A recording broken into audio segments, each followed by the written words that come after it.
Hi everybody, Mature Simmer here. So welcome back to Neofly again.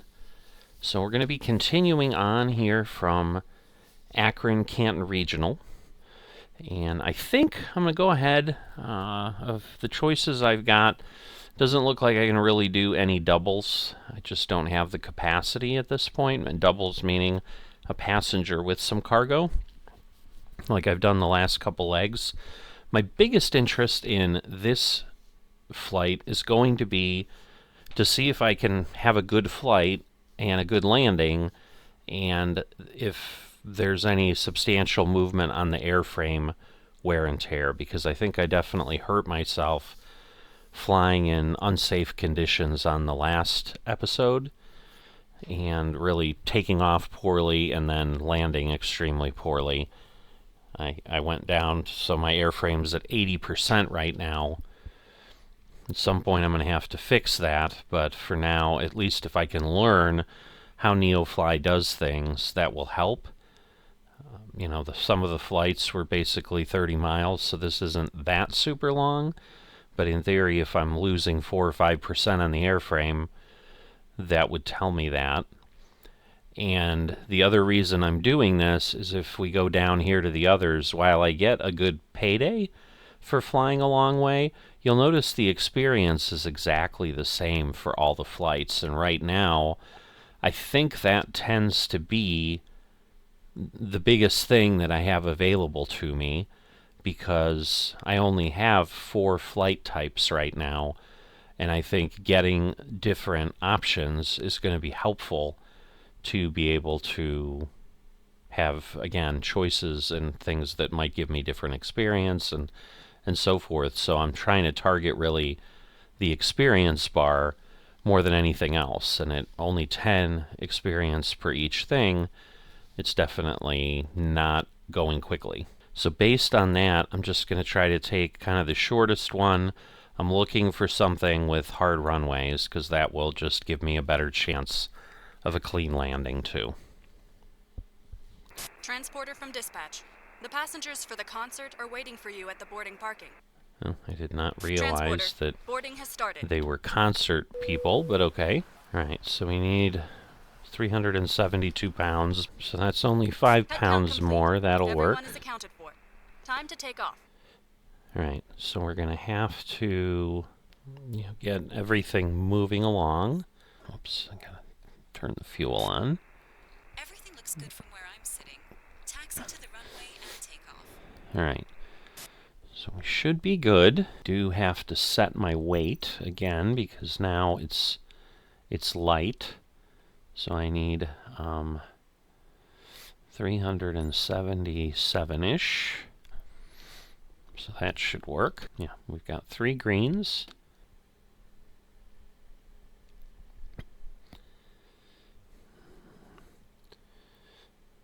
Alright, we're going to try to head out here to the runway. I shouldn't have to really do anything that intriguing, because I don't require that much distance to take off. So I think I'll be able to just head over here and then get on 23 here and be on my way. So once again, we're at 99% on the engine, so I would expect normal engine wear, but the airframe, I think, is just because of poor landing. So we're just going to head on out quickly. And at this point, yes, I'm not flying with real weather, because it just would preclude a lot of things happening in a plane like this, because it's just a lot more challenging for it to be able to do anything. Alright, so we're up and away. Pilot, good flight.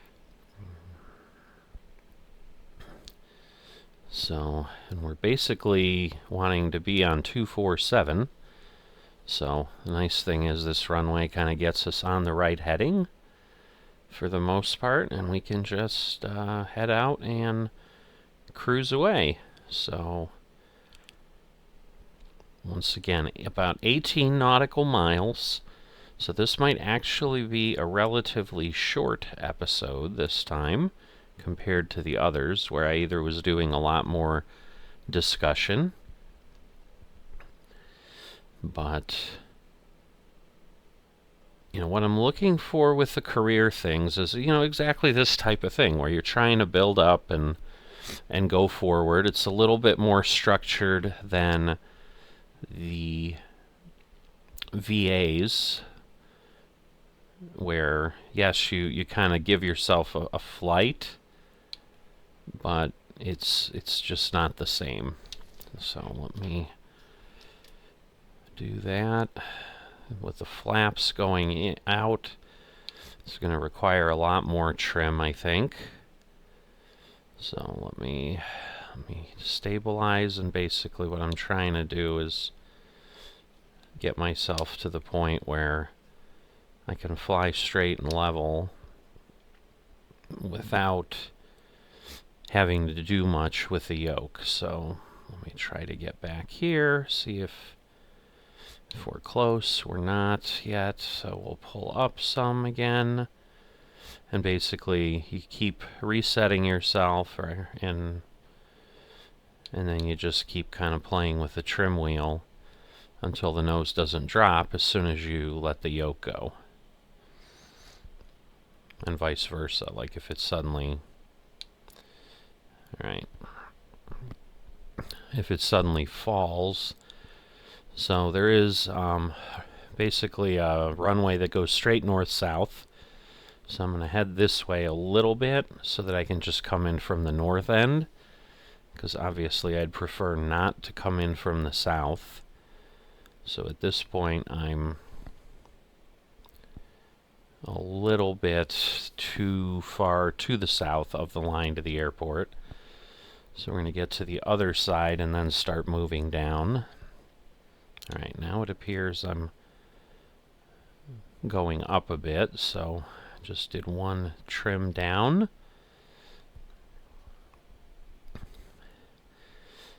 And so, yeah, there's a bit of bouncing that goes on.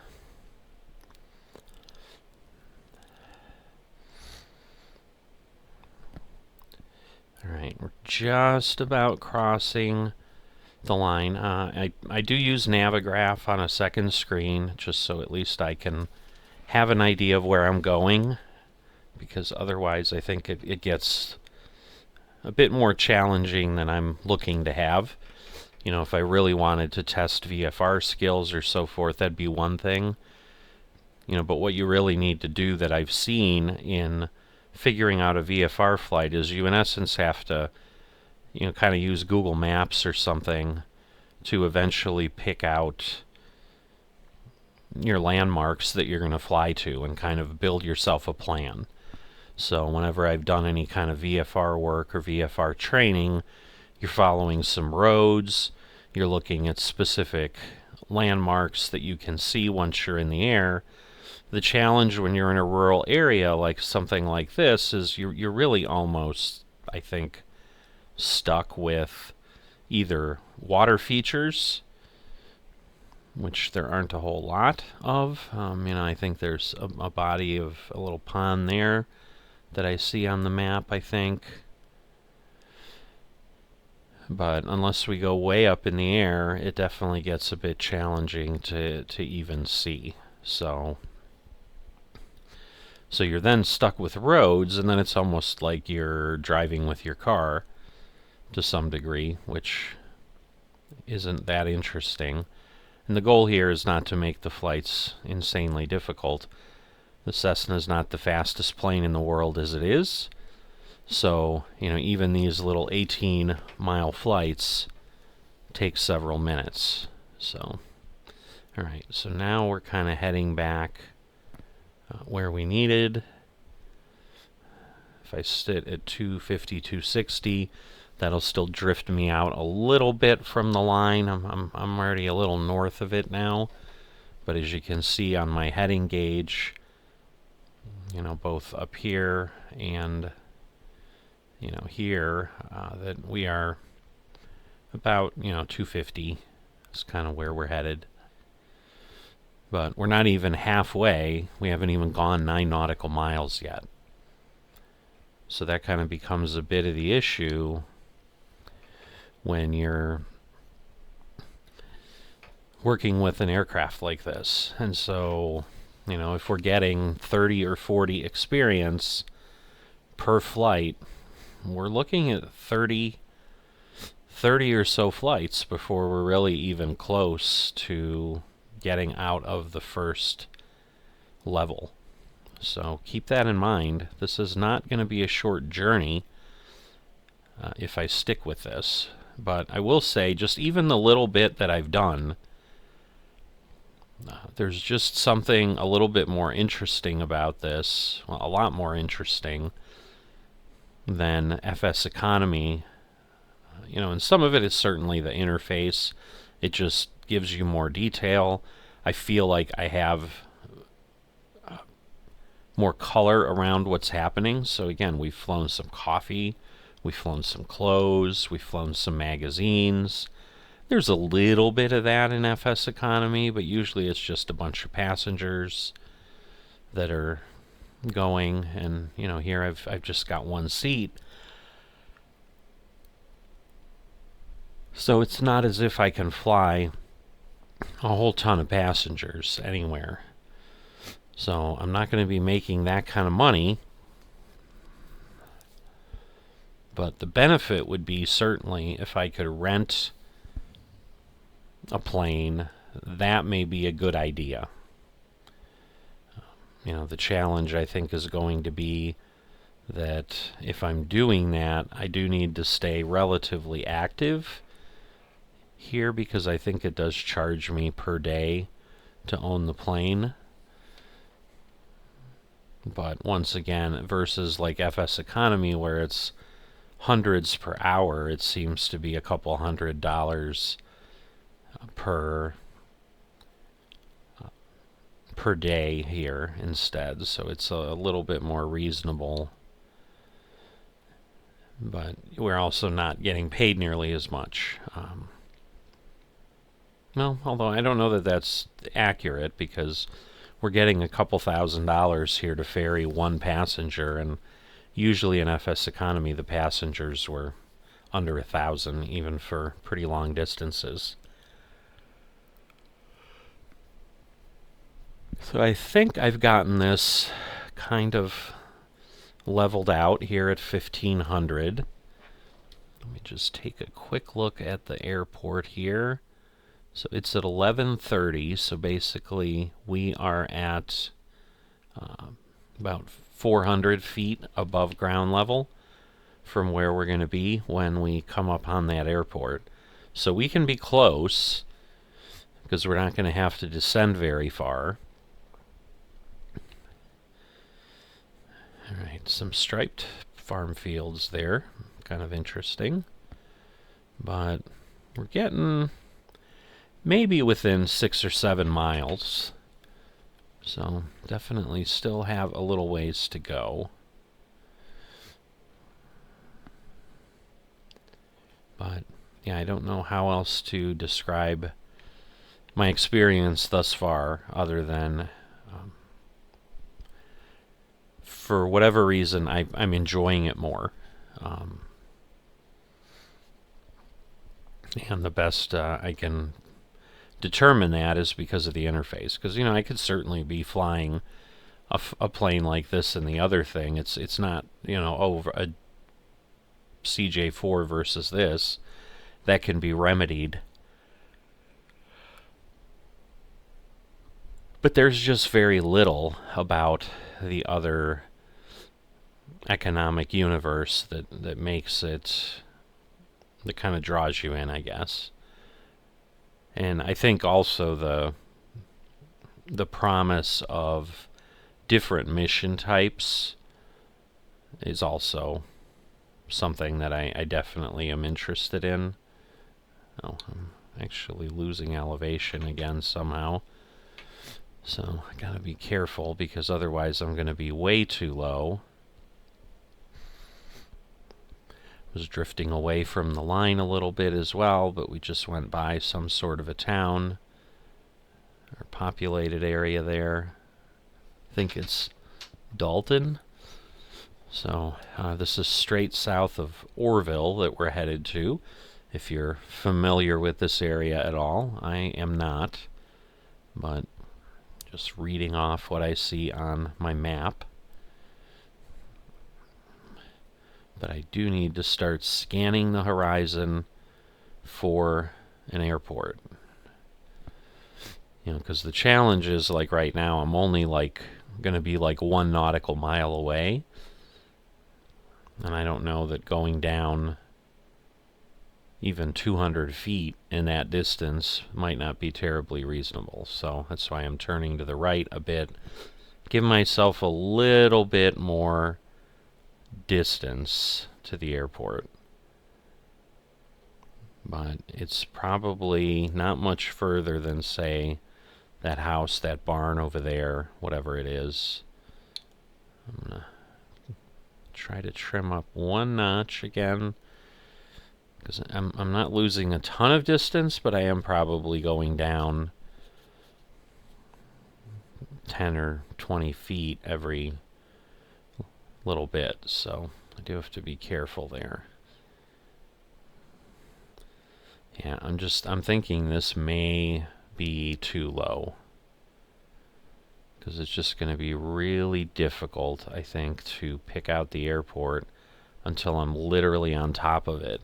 So if I turn too early, I'm going to overfly it, is going to be the problem. I mean, I'm only going 80, so, but it really should be pretty much right there somewhere. So let me go. I'm probably missing it a bit. I am going up a little bit on purpose. But yes, I think I've overflown it. I think maybe I see the hangar over there. Let's see. So, yeah, I think that's the runway over there. So I'm gonna take that shot. Yep, there it is. Oh boy. This is not the way you want to land, I'll tell you that. So I'm going to put out my flaps. Oh boy, this is probably too much. I'm going to have to be careful. Let me get the landing monitor out now, because this is what I've not been doing that's been causing me issues. So let's see. We're going to fully go back here, and we're just going to drift down. Transporter from dispatch. There we go. Nice landing. Go to the parking and put your parking brake on. I'll be in touch. All right. Taxi to parking and shut down your engine. So, and we will do that where in the other episode I wasn't necessarily, or the other series I wasn't. So just even doing that, it just feels like something we can do, and it's easy enough. Some of it is these are smaller airports, and that is certainly a relation because of doing the Cessna.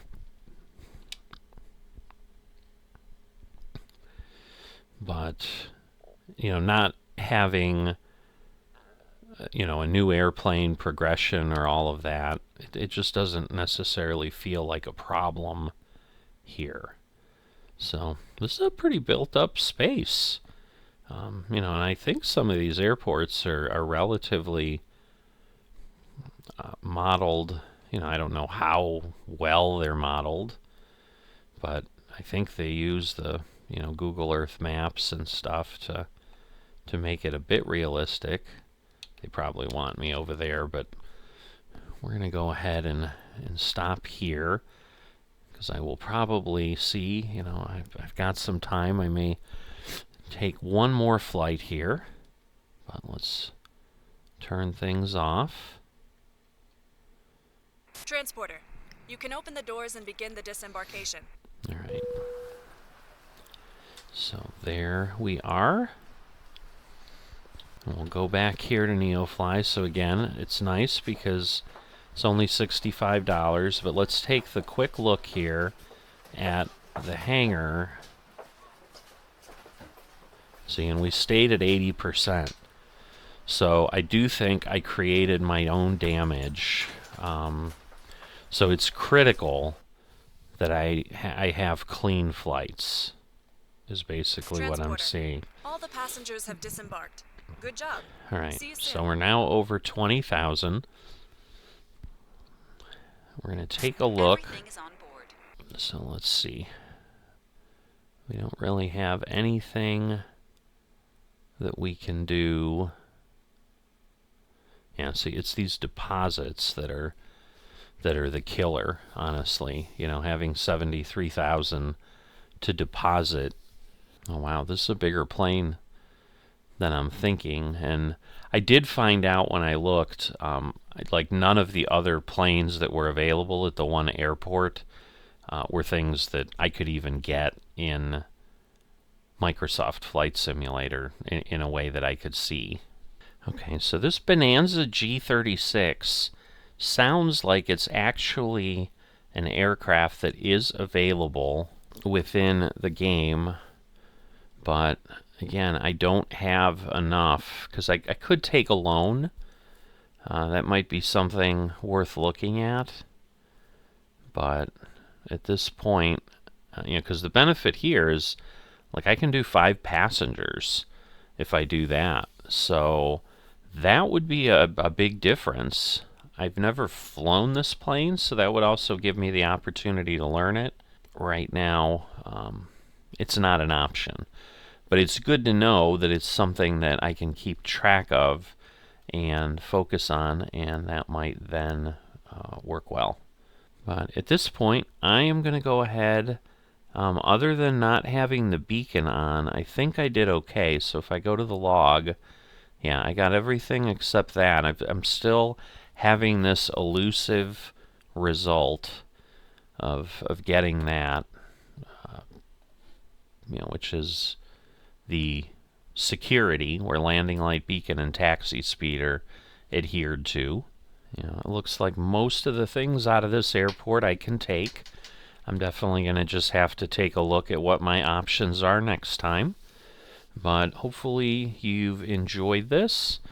And if you have and haven't dropped a like, please consider doing that. It helps with the channel and it's greatly appreciated. And if you are not a subscriber yet, please consider that. And I will see you next time.